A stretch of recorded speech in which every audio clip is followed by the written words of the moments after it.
Greetings and welcome back to Dream Central Station, where we facilitate holistic personal growth through wisdom, inspiration, spirituality, education, and action to maximize our potential and live our deliberately realized end achieved methodically.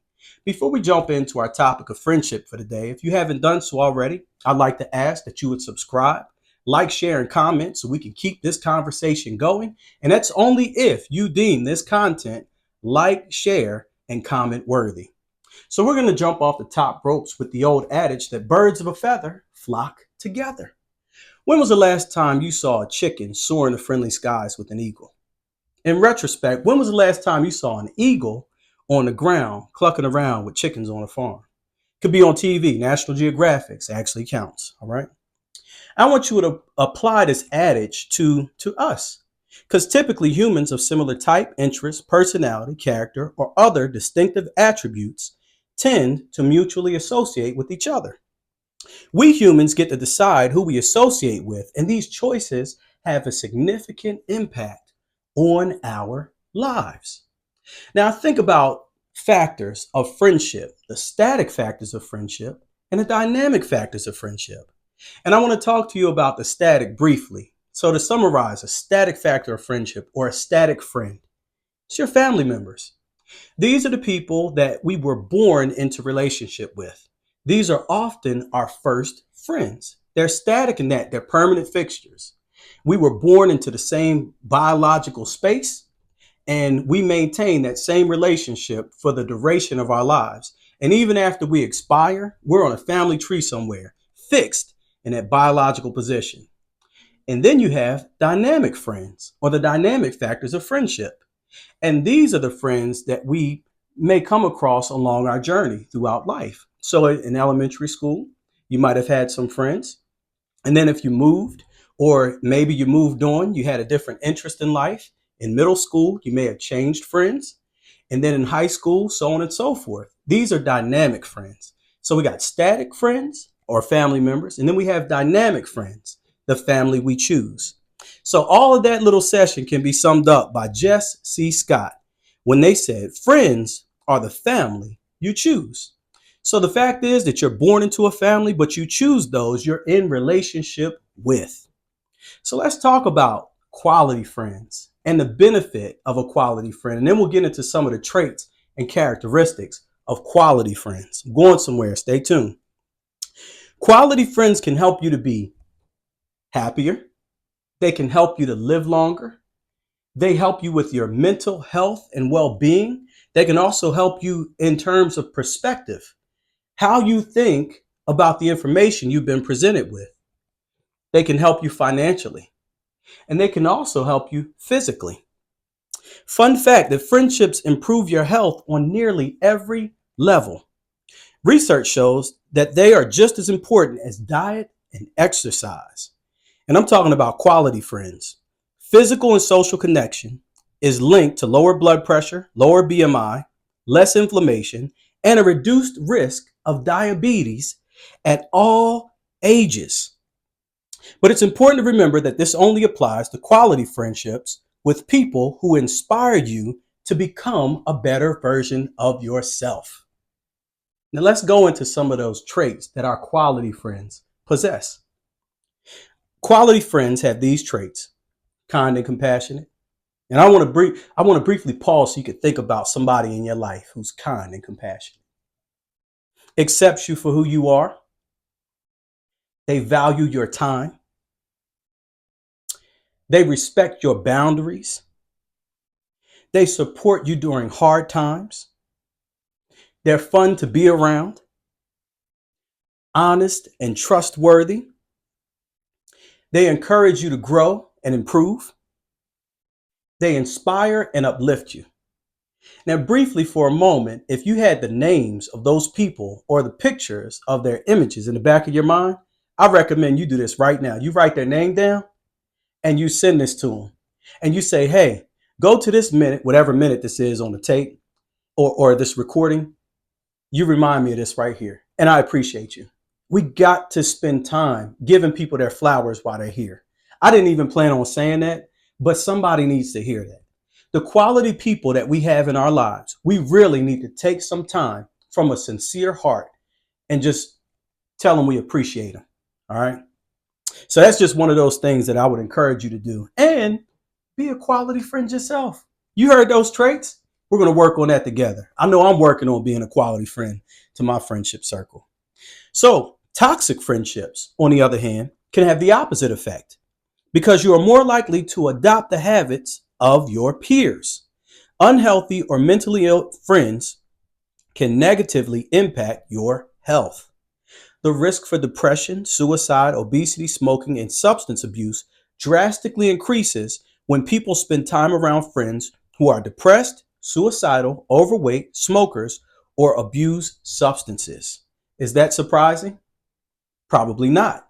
Thinking about the adage, birds of a feather flock together. All right.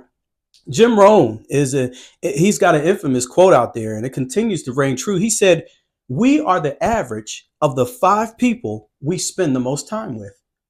We are the average of the 5 people we spend the most time with. So now I'd like to go and talk about Dr. Jerry Baldwin out in Ruston, Louisiana. He's the pastor at New Living Word Ministries. And he would always say this, and it reigns true today as well, right up there with Jim Rohn's wise saying that there are 4 types of people in your life.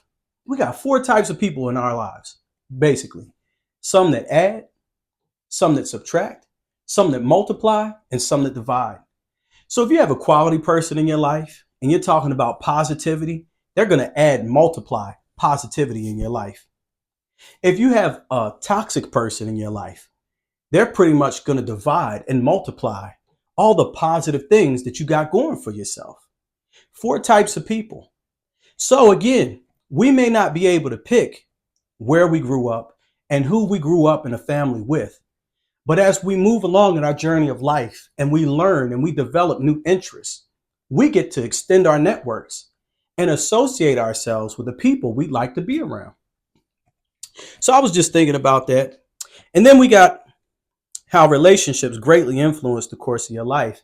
I put the 4 levels of friendship here just as a point of conversation. I like to break friendship down in 4 levels. And I'm not sure exactly where I got this from, but I picked it up along the way and it was worth committing to memory. 4 types of friends, and it operates on a continuum. The first is an acquaintance. That's somebody that might live in your neighborhood. You might pass by them on your way to getting gas every Monday morning before you start a work week. That's an acquaintance, a familiar face. You give them a head nod, they give you a head nod, you move on with your life. The next level of friendship is a casual friend. And that would be a person who you might speak to them. You might have a same team in common interest. You're not going to share any deep thoughts or aspirations with this person, but you certainly know that they're a familiar face and they're definitely not a stranger. And then the next one is a close or a good friend. This is where the friendship has developed to where you may watch a game together. You may actually go out to get something to eat or get on the green for tea time and hit that golf, hit that golf ball. All right.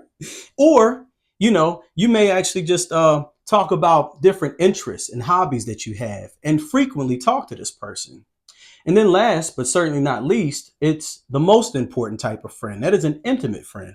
And this goes with saying you're not going to have a lot of intimate friends in your life. This is the person where you will share your innermost thoughts, ambitions, desires, secrets with. You can be vulnerable with an intimate friend. All right. So these are the 4 types of 4 levels of friendship. And then I think about how they operate on a continuum. Just because someone is an acquaintance now doesn't mean they won't grow to become an intimate friend. And just because you might consider someone to be a very close or good friend doesn't mean that they automatically stay there no matter what they do. These categories are available for you to label and move people in and out of as you see fit. All right. So these relationships greatly influence the course of your life to the extent that King David said, "Blessed is the man that walketh not in the counsel of the ungodly, nor standeth in the way of sinners, nor sitteth in the seat of the scornful, but his delight is in the law of the Lord." Now just stop right there. You're blessed, you're empowered to prosper when you do not walk in the counsel of ungodly people, of people who would be toxic in your life and tell you to do the wrong things. Somebody disrespects you. You got a friend that would say, you need to slap the ever living snot out of them. That's a toxic friend. If someone disrespects you, you probably need to assert yourself, tell them that wasn't okay, and you move on in a professional manner. That's what you do. You stand up for yourself, you assert yourself, but you certainly wouldn't put yourself in a position where you lose all the hard work, all the things that you worked hard for. That's bad counsel. Blessed is the man that doesn't walk in the counsel of the ungodly, nor stand in the way of sinners. I'm not hanging out with people who do sinful things.